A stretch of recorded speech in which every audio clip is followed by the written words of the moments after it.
Usa ka pagtuo, usa ka tingog, usa ka katawhan.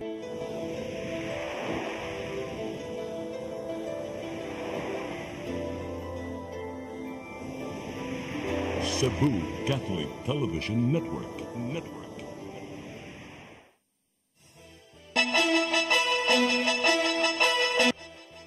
Uluhan sa mga balita sa Sayri 47. Desisyon sa gireklamong transferee voters sa dakbayan sa Mandaue, gipaabot sa Commission on Elections. Motion for reconsideration ni dismissed Mandaue City Mayor Jonas Cortes sa kasong kriminal gibasura sa Ombudsman. 600 ka metro kwadrado nga luna nga gamitan alang sa Package 2 sa Cebu BRT Project. Gipalit sa syudad og kapin 52 milyones ka pesos. Duha ka mga tiguang napalgang patay sa managlahing dapit sa Sugbo. Sugbo, Kabisayan ug Mindanao, Pilipinas ug katawhan kutos maabot atong Sibya sa tibuok kalibutan mayong hapon. Live kita karon sa CCTN Channel 47 ug kini ang tulumanon sa nag-unang kasayuran nga angay natong masayran. Ako si Dennis Tabag. Tulumanon sa patas ng mga balita ug opinyon. Ako si Danica Caballes. Kini ang Sayri 47.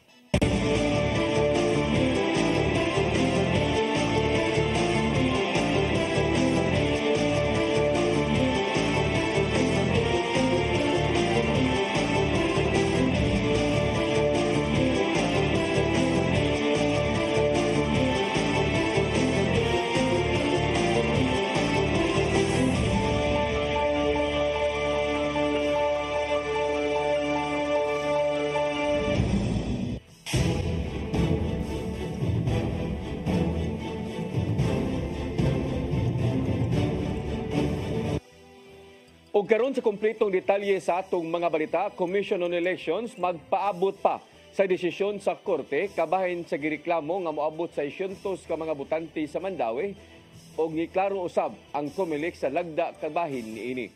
Ang kasayuran ihatod ni Mary Rose Sagarino.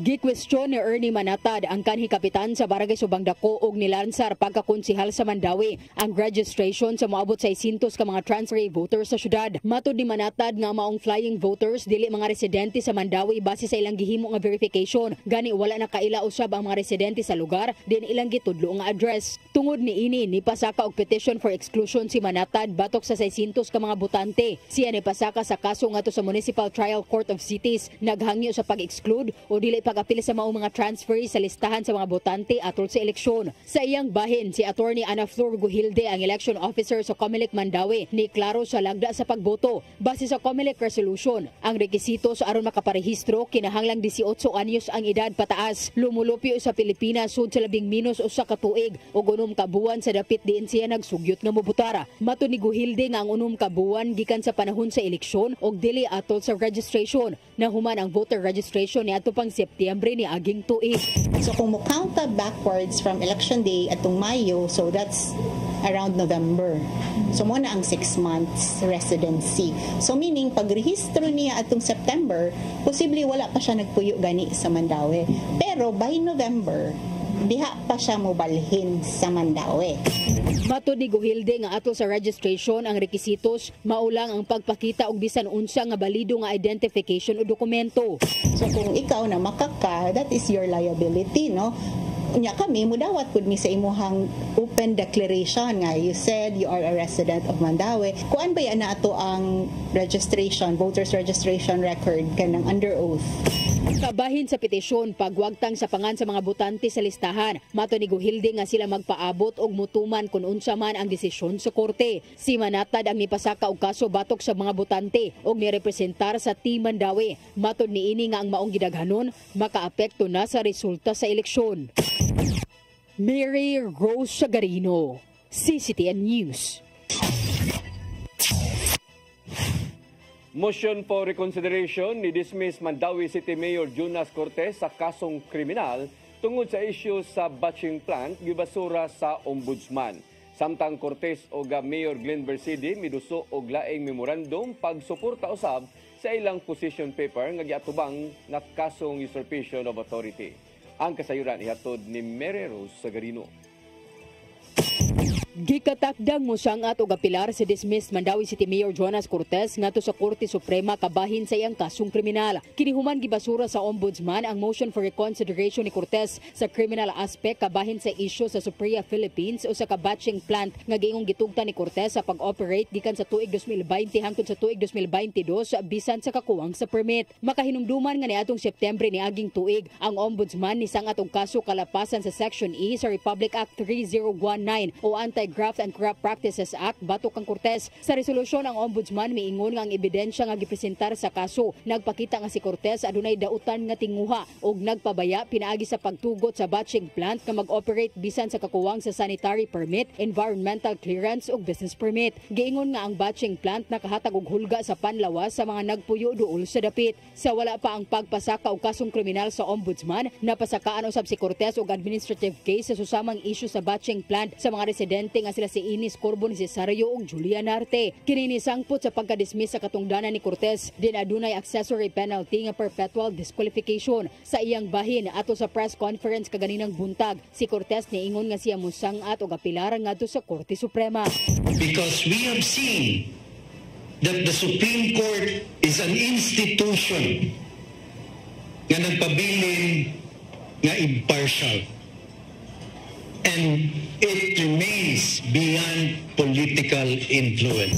Samtang ang legal team ni Cortez ug Mayor Glenn Bresede nakapasa na karong adlaw og memorandum pagsuporta sa position paper kabahin sa laing kaso nga usurpation of authority ug grave misconduct. Ang clarificatory hearing sa duha ka kampo tali sa petitioner gipahigayon ni atong Biyernes ngadto sa Ombudsman Central Office. The Ombudsman merely clarified certain factual matters, specifically the date of the receipt of the memorandum and the date of the receipt of the decision. So that was the only questions that were asked during the hearing. So we have addressed it properly, so we are confident.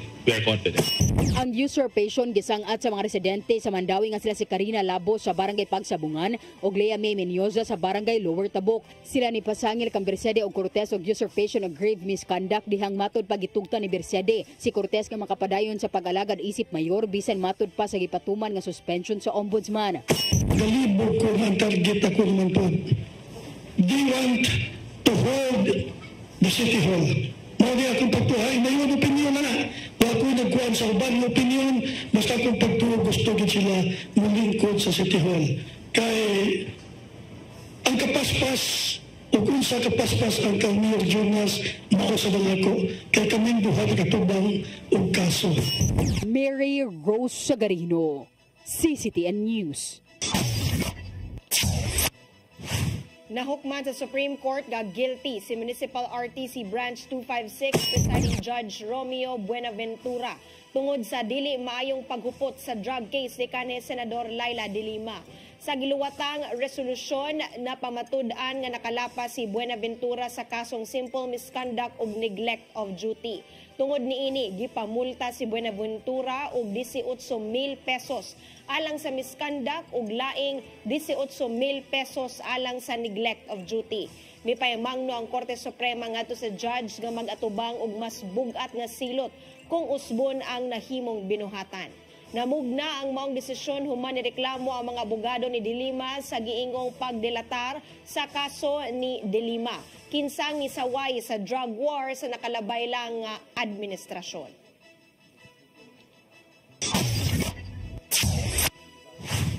Mayor Raymond Alvin Garcia ni mando sa mga department heads nga isigurong mahatag sa tukmang panahon ang sweldo sa ilang mga trabahante. Samtang gipalabang sa konseho o ang gipangayong tag 25,000 pesos nga charter day bonus sa mga trabahante sa Cebu City Hall. Ang kasayuran hato di Gian Navarro. Nimando si Mayor Raymond Alvin Garcia sa tanang mga department heads sa Cebu City Government nga atimanon ang suhulan sila mga empleyado. Nakita niya nga doon pipila ka mga trabahante ang gingong wala ning hatag og tarong nga serbisyo ngadto sa ilang mga katransaksyon sa City Hall. Sagad sa mga negatibong reaksyon gikan sa mga kliyente, dili mayo ang tinagdan sa mga empleyado ngadto kanila. Ingon man usab ang giingong gilangay-langay ra ang ilang katuyuan ngadto sa mga hingtungdang buhatan. Maong nahukman sa mayor nga himong on time ang pagpanghatag sa ilang mga sweldo aron sa ingon mas madasig sila sa pagpanerbisyo. And akong gitanaw kasagaran yun no ang ilang reklamo sa kalangay sa atong pagtagad nila, reklamo sa kalangay sa atong pag-process sa ato ang mga whatever it is necessary for them, no? Whatever. Alang ni Garcia, pinagi sa paghatag og saktong serbisyo ngadto sa mga empleyado, hayan makadasig usab sila sa pagtabang ngadto sa isig kasugbuanon. Ang isyu sa sweldo may nakita sa mayor nga usa sa mga hinungdan nganong low moral ang ilang mga empleyado sa matag adlaw. Although gamay ra na sila, it is important that we take it into consideration and we take it into mind so that we can improve our services. Samtang giduso na sa mayor ngadto sa konseho ang gipangayong tag 25,000 pesos nga Charter Day bonus ngadto sa mga empleyado sa City Hall. Sumapa niya nga among kantidad susama usab sa gihatag bonus sa miaging tuig ug sa miaging administrasyon. Apan mag-agad ra gyud sila sa mamahimong sugyot gikan mismo sa konseho karon ipalabang na ang pangayoong pundo. Naghimo na kong announcement nga ang bonus sa Charter Day is 25,000. Pero mula gina nga sana all muna nga muagi pa na sa City Council. So ang City Council na bahala o pataas, pamubo or maintain. Regular and casual. JO, their usual tingali mga 5,000. Ian Navarro, CCTN News. Samtang sa laing balita, may pasidaan si Mark Anthony Enoch, ang presidente sa Mandawi Chamber of Commerce and Industry, nga mahimong musangpot sa economic disaster ang pagpatuman sa 200 pesos nga usbaw sa suhulan. Matod ni Enoch nga ang maong kantidad mahimong moresulta sa pagpasira o pagka-bankrupt sa mga negosyo. Siya niingon nga ang pagpasa sa 200 pesos nga across the board nga usbaw sa matag adlaw nga suhulan moresulta sa taas nga inflation ug makaapekto sa negosyo nga moresulta sa pagkawa sa trabaho.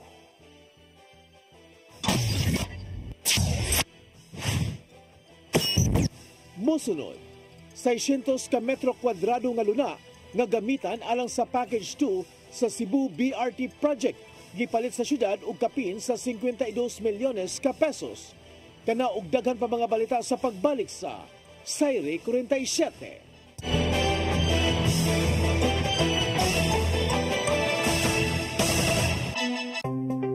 Discover the beauty of the Philippines.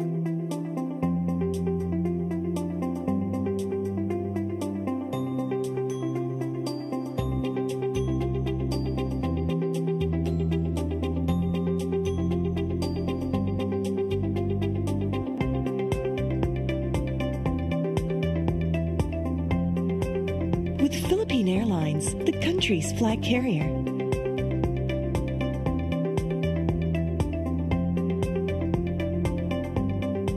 The airline that lets you feel the warmth of the nation.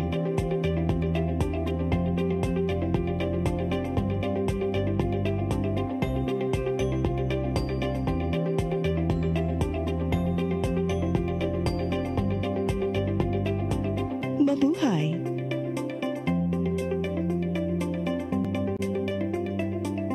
Welcome to CCLEX, the future of toll bridges, where safety, convenience, and cutting-edge technology come together seamlessly.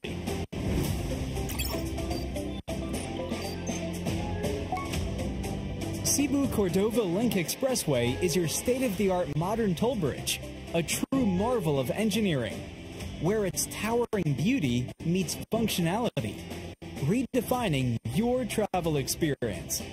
This 8.9-kilometer expressway boasts a host of remarkable and sophisticated features, pioneering inclusivity in expressways in the country.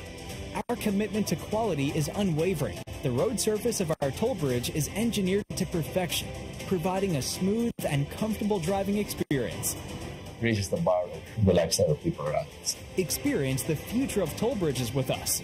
Safety, convenience, and exceptional quality await you. CCLEX, your bridge to a better tomorrow.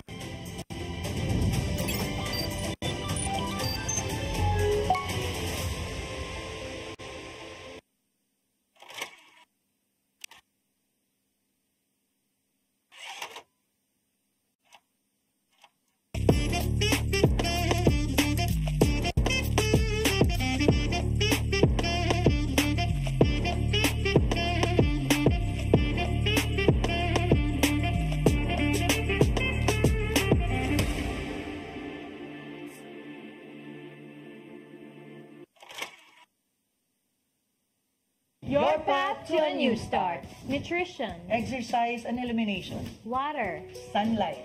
temperance, Air. rest and recreation. And most of all, Trust in God. Learn from our doctors. Be blessed by the testimonies of our overcomers. Ang inyong programa, Alang sa may sakit, walay sakit, ug dili ganahan magkasakit. Ozone Med Wellness Clinic New Start. Napapanood every Saturday, 8 to 9 a.m. Dinhi lang sa CCTN Channel 47. New Start, Ozone Med Health and Wellness Talk. Bisitaha ang Ozone Med Wellness Clinic na himutang sa BPI Cebu Corporate Center, Luzon Avenue, corner Archbishop Reyes Avenue, Cebu City. Ang kinabuhi, puno sa hagit. Sugpil na ka, Dria! Ay, paginalte! Magdita ka! Puno sa pangutana. Bata o gani ka kayo? Nagpuyap-puyap na ka? Kinsa man ang mga sakitin ato din ay karoon ang kinsa! Kung sibuti mo'y pasabot, Daddy! Puno sa luha. Pagpili pa, ako nga imong anak o kana imong mga babae. Kasuko. Yung ano pa? Ano mo itang kali, Papa? Apan bisan mangit-ngit pa ang imong kalibutan, aduna pa'y nagpahiping kahayag. Aduna ka pa'y kasumbungan. Mga lama, hanap na. Dear Tatay, Tunog na unlod na. Nganong wailaing pagi aron masabtan nato ang Biblia. Kinanglan nga doon natay relasyon kang Jesus. Hangtod sa layan natong panaguban, daghang salamat. Shalom. Tunog na unlod na.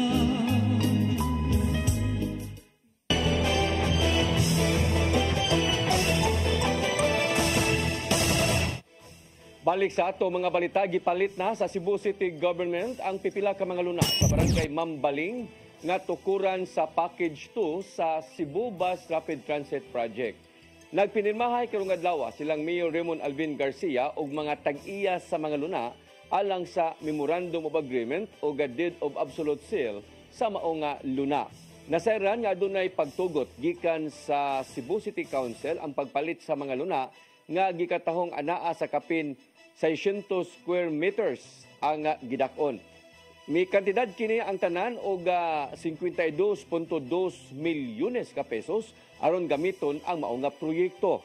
Naglangkob ang package 2 sa CBRT sa ruta gikan sa South Road Properties paingon sa N. Bacalso Avenue isip sumpay na sa package 1 niini nga mopaingon sa Kapitolyo.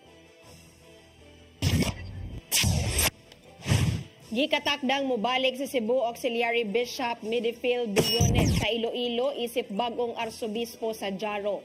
Gitudlo ni Pope Francis si Billones ato sa Sunday Bulletin sa Vatican City dungan sa paghandom sa Misa de Candelaria. Huli pa ni Billones si Archbishop Jose Romeo Lazo nga gikatakdang moretiro ning tuiga sa edad nga 76. Unang naordenahan sa pagkapari si Billones sa Archdiocese of Jaro ni adtong October 2, 1995. Hangtod nagibutang siya sa Vatican dinhi sa Sugbo ni adtong Hulyo 2019.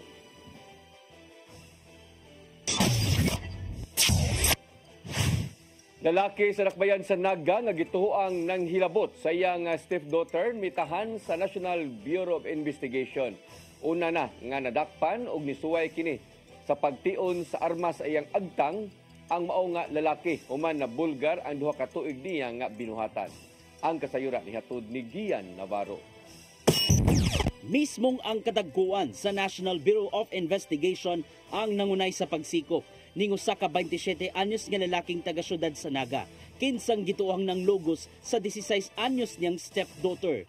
Daling gilusad sa mga operatiba ang pagkasikop sa sospek nga taguon sa pangalang Kintoy human ni sumbong ang lula sa dalagita ngadto sa ingtungdan sa dihang giadto sa mga sakop sa NBI ang panimay didto sa Sitio Ganghambay, Barangay Colon, naabtang ni Ikyas ang amahan human masayod sa iyang gidangatan. Nagginukdanay sila sa bukirambahin sa Dakbayan sa pagtuo nga nagtago diha ang sospek ug naibaw-an kadugayan nga nisuway kini pagkutlo sa kinabuhi gamit ang paltik nga armas.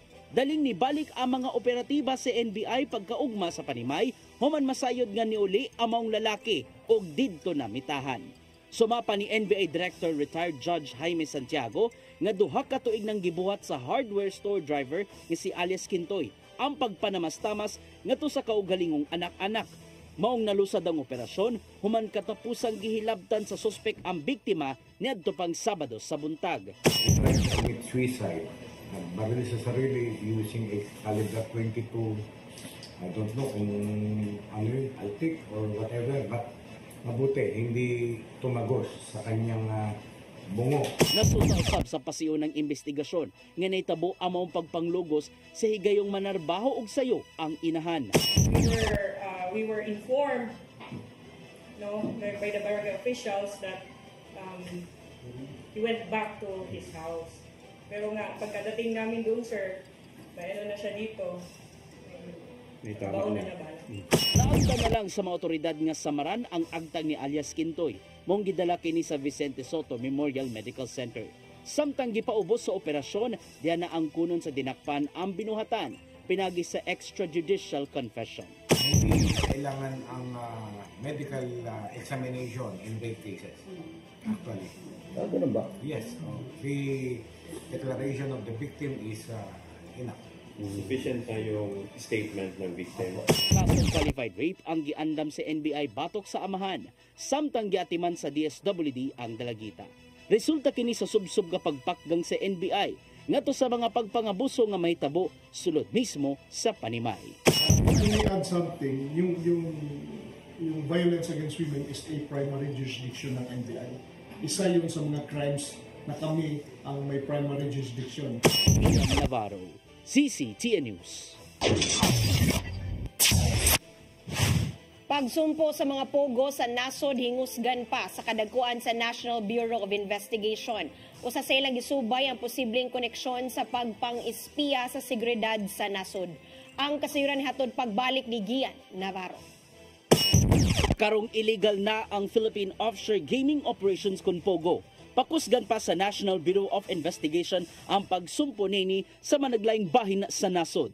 Nakita ni NBI Director Retired Judge Jaime Santiago nga posibleng adunay kalambigitan ng pogo sa pagpang-espiya sa seguridad sa nasod. Ilabi na nga sagad sa mga nasakpang nalambigit sa maong illegal nga negosyo, mga langyaw. Nimbag-uhay lang, nakasikop ang NBI o pipila ka Chinese national sa kauluan, human gipasangin lang ng espiya sa nasod. Samtang na-recover sa mga otoridad ang mga underwater drone gikan sa managlaing bahin sa nasod nga gituohang gipanag-iya sa China. Usa sa ilang gisubay mao ang girumbong Pogo Hub sa Dakbayan sa Lapu-Lapu niadtong September diin diha usab nahimutang ang Naval Forces Central. Yan ang panahona moabot sa 16 ka mga langyaw ang nangasikop human gi-corner sa mga operatiba sa NBI o Presidential Office Against Crime and Corruption.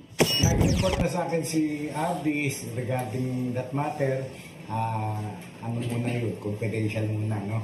Because this is an ongoing investigation. Yes, hindi natutulog ang ating mga field officers, operatives, hindi natutulog manmanan itong lahat ng bagay na ito para maging safe ang inyong bayan. Itiklaran ng illegal ang pogo, pinaagi ni Presidente Ferdinand Bongbong Marcos Jr. human kinihingpit nga gipahunong niadtong tuig 2024. Nisangput kini sa paglusad sa task force aron pagpahunong na sa bisan unsang pogo operations sa nasod. Maong dako ang pagsalig ni Santiago sa liderato sa NBA 7 nga masulbad ang maong matang sa illegal nga negosyo. Your license has been revoked by the President effective December 31, there should be no more pogo. So si RD hindi nakukulang ng pagmamanman. Kung sino man at saan man mayroong pogo operation pa rin, they will go after it. Navarro, CCTN News.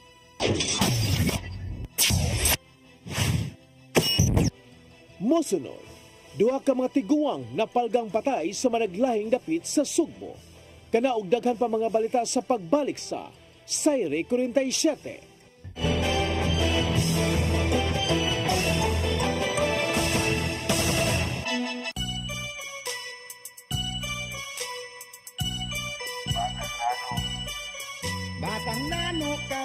Batang nano kami, adlaw gabi ikumbati permi, bakalag pobre, basta happy lang ni, ang kinabuhiin ani gyud ni, padayon lang, suko sa hagit bisag matulimbang, padayon lang, ang kinabuhiin ani gyud ni, batang nano kami, adlaw gabi ikumpati permi, pirming katawan o pirming tamayon, sila na ihasa among gigamyon sa among kahimtang, laban lang gihapon bisag sa katiliban, kaya no yanuhon padayon lang pirmi bisag usahay kapoy na, Ginoo ray bahala tugyan naman sa iyaha, maugini ang storya sa among kinabuhi, kami ang batang nano gaantos sa mong kapobre, batang nano kami, adlaw gabi ikumbati permi, bakalang pobre, basta happy lang ni, ang kinabuhiin ani gyud ni, padayon lang, suko sa hagit bisag matulimbang, padayon lang,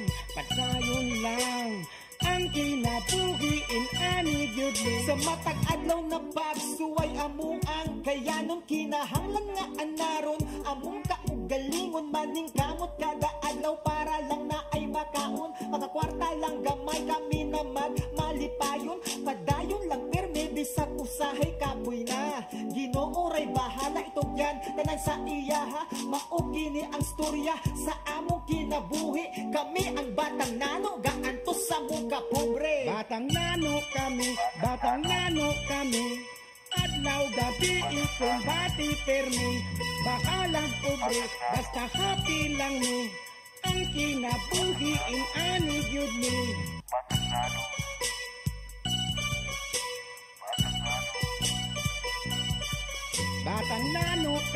batang nano kami, adlaw gabi ikumbati permi,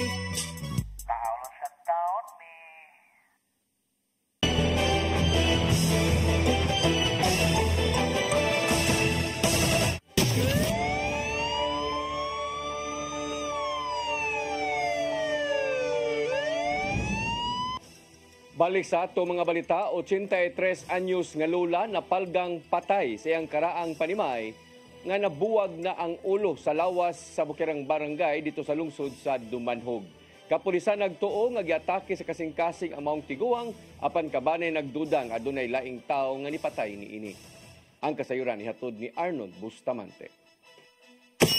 Naukay ang mga residente sa barangay Kandabong, Bukirang Dapit sa lungsod sa Dumanhog guman mapalgi ang patayng lawas sa 83 anyos nga lola nga nabuwag na ang ulo sa lawas nga padungna nga madugta. Alas 11:15 nitong Sabado sa buntag. Ang biktima kailangan sinigila Pukong Barino nga residente sa mga lugar nga nag-inusaran na lang nga nagpuyo siyang panimalay. Ang bibi anyos nga po sa hatuhod sa biktima mo'y nakadiskubre sa patayng lawas nini sa dihaga ilang gisusi ang balay silang apuhan. Mato ni Police sa Captain Eden Drake sa Baguio ang hepe sa Dumanhog Police Station na human nila madawat ang tawag sa telepono nga doon napalgan nga patayng lawas sa Kandabong. Ila din kini nga gisusi. Nakugang sila tungod kay misugat sa lampananaw ang lawas sa biktima nga nagbuyod sa balkonahe samtang ang ulo niini na nasa ubos sa hagdanan. Dali sila nga request sa scene of the crime operation Consoko aron masusi ang lawas nini ug dinhi nasuta nga taon-taon na nga namatay ang biktima nga ilang gibanabana nga kapina kini sa 48 oras tungod kay padungna nga madugta ang lawas nini. Sa inisyal nga investigasyon walay nakita nga foul play ang kapulisan sa mga lungsod tungod kay wala man usab masamad ang lawas sa biktima. Gibutyag ni Bagyo nga walay samad ang lawas ni lola umigawas na ang bagol-bagol sa ulo nini nga nagpasabot nga taon-taon na kini nga namatay. Dako matod pa ang posibilidad nga tungod sa kadugay na nga nakabsan sa kinabuhi ang biktima gikaon na sa mananap ang liog nini nga mahinungdan nga nabuwag kini sa lawas. Muna siya nga nadagma dito then iyang ulo nagbitay sa permirong ang so hinahinag lata ang gilantaw nila ang iro ni nanay mo'y siguro nang hilabot dito sa kuan mao tong murag na natagak ang ulo ni nanay dito sa kadugayon na pud sa naglata na gud siya ba. Wala sab sila nakita nga timailhan nga doon laing tao nga misulod sa balay sa Tiguang tungod kay ang mga gamit niini wala raman maunsa ug gahan na ay ra kini. Gani ang kwarta nga maabot sa kapin 3,000 ka pesos nga gibakos niya sa iyang hawak pinagi sa panyo wala man hinabti lakip na ang alahas niini. Sigon sa mga kabanay niini nga naginusaron na lang ang biktima nga nagpuyo sa iyang balay ug ang mga silingan niini nga iyaro sab nga mga kabanay mugintang matod pa og 500 metros ang gilayon. Wala gina sa putlig ulo kanang wagyod kay kung wa mo gyud signs of nga nag-struggle si nanay. Mo lang siya na nagtakilid ba nga natumba lang gid siya ba. Then sa kalata sa lawas ug naay mga iro niya dito murag mao nakakit-kit ditong dapita sa iyang liog dapit na murag mao ni natagak ang iyang ulo paingon dito sa ground. Wala pa hinuon hingpit nga mosira silang investigasyon ng kapulisan sa Lubanhog kay alang ni Bagyo nga bisan mibutyag na ang soko nga wala sila nakitang foul play. Apan nagpadayon paghapon sila silang ipakisusi. Gidugang ni Bagyo nga wala nila wada ang ubang posibilidad nga doon nilang tao ang mihimo sa krimen. Ang tungod ani, mulusad sila ang lawom nga investigasyon. Awag lang sa Lubanhog PNP nga likian ang pag-share sa mga post diha sa social media nga dili validated. Sanglit makahatag lang kini og kahadlok sa katawhan. Gipabalik ni Bagyo ang iya mga investigador sa balay sa biktima aron mokuha og dugang mga ebidensya na makasiguro kung unsa gyud ang namatyan sa 83 anyos nga lola. Arnold Bustamante, CCTV. Laing 60 anyos nga tiguang na palgang patay sulod sa iyang panimalay sa barangay Babag, Dakbayan sa Lapu-Lapu. Nasuta nga nakawatan og dulan tunga sa milyon ang biktima ug ang pagumangkon nga maoy kuyog niini sa panimalay maoy gitumbok nga suspect. Ang kasayuran ni hatod di Crystal Joy Pelerca. Wala na'y kinabuhi o giputos na sa plastik ang ulo sa usa ka 60 anyos nga babay sa dihang napalgan kini sa iyang anak sulod sa iyang kwarto ni adtong Sabado sa alas 11:30 sa buntag. Ang biktima residente sa Timpolok Beauty in the Sky Barangay Babag, Dakbayan sa Lapu-Lapu. Usa kini ka negosyante og ang pagsuplay og karne sa merkado mo'y negosyo niini. Base sa gipahigayong investigasyon sa kapulisan sa Lapu-Lapu, ang suspect mao ang 24 anyos nga pag-umangko niini kinsa mo'y motabang sa iyang negosyo. Matod ni Barangay Kapitan Luigi Manayon sa Barangay Babag, kinsa mo'y unang nakadawat sa mong impormasyon nga ang usa ka anak ug ang pag-umangkon sa biktima maoy kuyog niini nga nagpuyo sa ilang panimay. Pag-abot sa anak sa biktima sa ilang panimalay ni adtong adlong Sabado, wala diha ang sakyanan sa iyang inahan maong nagdahom kini nga nilakaw. Apan sa dihang aduna kini kuhaon nga gamit sa kwarto sa iyang inahan, didto na niya nasuta ang patayng lawas niini. Nakabantay na sila nga nag-charge ang cellphone niya, dili usual na buhaton sa iyang mama nga basta mulakaw. Kanang ito yun ang cellphone. Ya karon pagli to man nakita ang tiyo sa mama. Apan ni adtong Biyernes, usa ka adlaw sa wa pa napalgan ang lawas sa mong senior citizen, nakitaan pa sa mga silingan ang biktima nga gitudloan sa pagdrive og sakyanan ang suspect. Apan pasado alas 3 sa hapon ni anang adlaw, ang suspect ni gawas sa panimay ug padung kining mulakaw. Matod ni Police Lieutenant Colonel Christian Torres, ang spokesperson sa Lapu-Lapu City Police Office, nga nasugatan ang suspect sa iyang half-sister o gipangutana asa kini padung. Mitubag lang ang suspect nga mulakaw sila sa biktima nga iyang gitawag nga nanay. Apan pila ka minuto sa wa pa makit-i sa half-sister ang suspect, daan na siya nakadungog og mga paglagubo.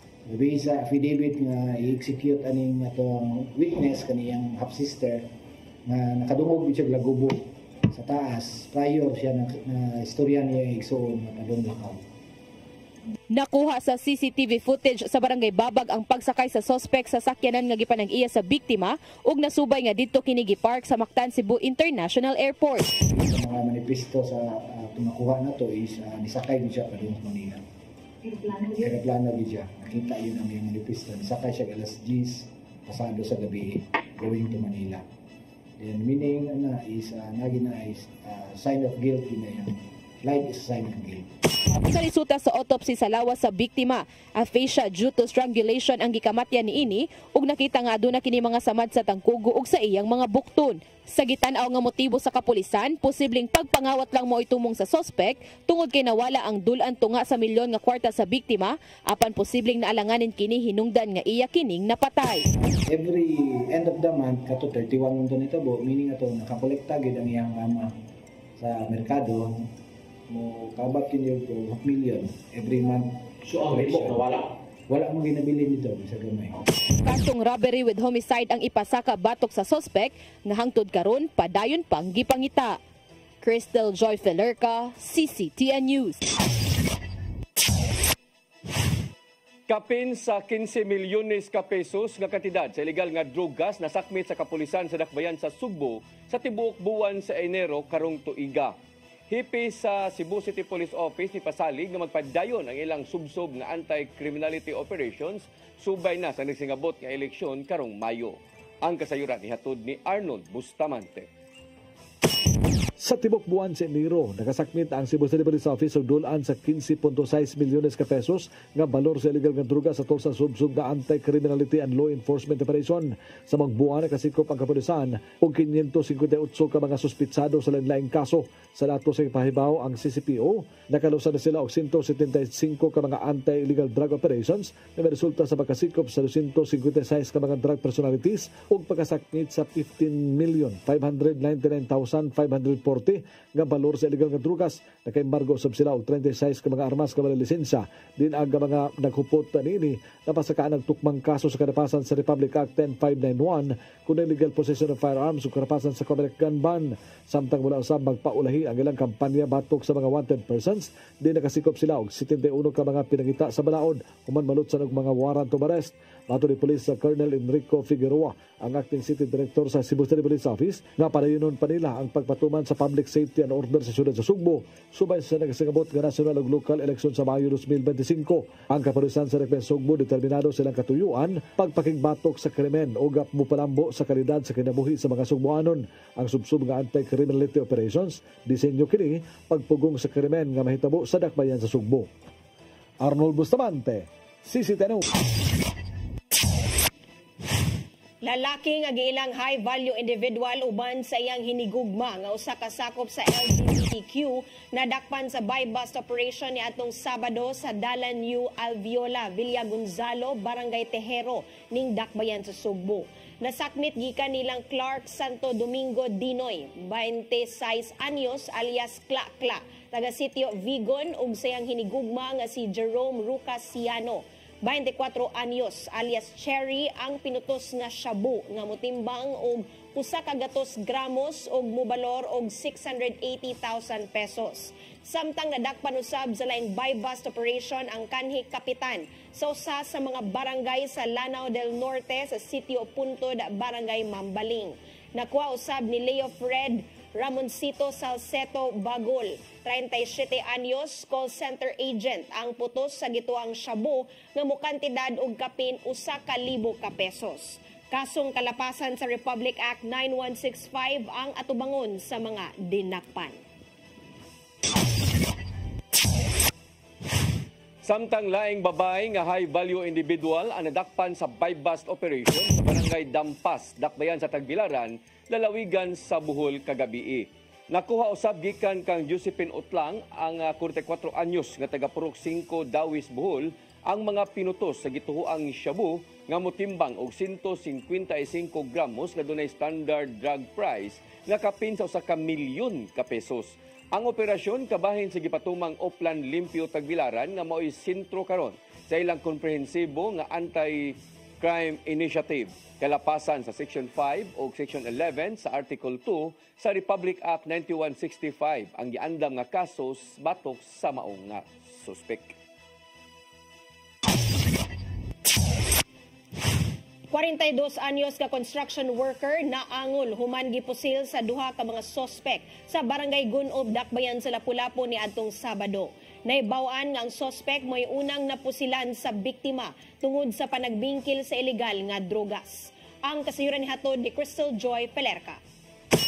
Naangol ang usa ka 42 anyos nga lalaki. Human siya po sila sa corner Humay-Humay, Porok Balanghoy, Barangay Gunob sa dakbayan sa Lapu-Lapu, alas 3:55 sa kadlaw ni adtong Sabado, Pebrero 1. Ang biktima nga usa ka construction worker og residente sa Sitio Ila, Barangay Basak, nakaangkon og samad pinusilan sa iyang tiyan ug tiil. Samtang ang suspect giila sa kapulisan nga usa ka ginganlang bani nga taga Santo Niño, Barangay Basak ug aduna kinikuyog nga usa ka lalaki. Conscious ra hinuon ang biktima sa dihang narespondihan og dali kining gidala sa Lapu-Lapu City District Hospital apan kasamtangan kining nagpaalim sa Vicente Soto Memorial Medical Center. Matod ni Police Lieutenant Colonel Christian Torres, ang spokesperson sa Lapu-Lapu City Police Office, nga parehong mga drug personality ang biktima ug ang duha ka mga sospek. Dugang paniana, ang sospek nga niposilog ang biktima parehas usab nga mga bag-ong laya. Sa investigasyon sa kapulisan, parehong adunay transaksyon ang duha sa naisgutang dapit ug sa dihang nakitaan sa sospek ang biktima, kalit kini niyang gipusil. Nasuta nga pila ka buwan ang nilabay, ang sospek mo'y unang napusilan sa biktima. Sa una naman sila previous grudges anak. Yang katong suspect na to karon is gipusil sa to sa una. Allegedly sa kaning biktima karon. Ni gisupay na to nga ng boss-boss basad sila. Nya kato sa una is dili sad willing mo file kanang suspect na to against aning biktima. Murag nagpuli-puli lang na sila pinusilay. Tungod kay wala mo pasaka og kaso ang sospek kaniadto batok sa biktima. Dili usab desidido ang biktima nga mo pasaka karon og kaso batok sa sospek. Apan taliwala niini, nagpadayon pa ang hot pursuit operation sa kapulisan batok sa sospek sa tinguha nga masurrender ang armas nga gigamit niini. So alangan is purong good mamado. Ato lang ganing pangita lang gyapon sa station 3 ang kaning suspect kay para sa katong dili na mga usban ba kaning as possible is masurrender na to ang armas nga gigamit. Crystal Joy Filerca, CCTN News. Samtang sa laing balita, patay ang usa ka foreman sa usa ka construction company kung magitigbas sa iyang trabahante tungod sa selos dito sa lungsod sa Compostela, amihan ng bahin sa Sugbo niadtong Sabado. Gila ang biktima nga si Rodel Bihok Sulamo, 44 anyos, residente sa barangay Cantumog, lungsod sa Carmen. Samtang ang suspek mao si Julito Morales Camanse, 43 anyos. Sa inisyal nga investigasyon sa kapulisan, nasuta nga nag-inom si Sulamo uban sa pipila ka mga construction worker. Human sa inom, bibiya siya sa lugar aron ihatod ang usa ka babae nga kauban nga giilang nga si Giselle sa panimay niini. Sa iyang pagpauli, giatangan na kini sa ngit-ngit ug gitigbas. Matod sa kapulisan nga ang suspek ni angkon sa krimen nga og nibutyag nga nada siya sa iyang kalagong o kahubog og silos tungod kay matod pa ang biktima nakigrelasyon sa iyang asawa.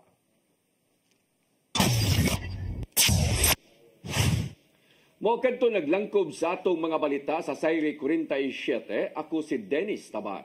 Ako si Danica Caballes, hangtod ugma sa inyong paboritong tulumanon. Sayre 47.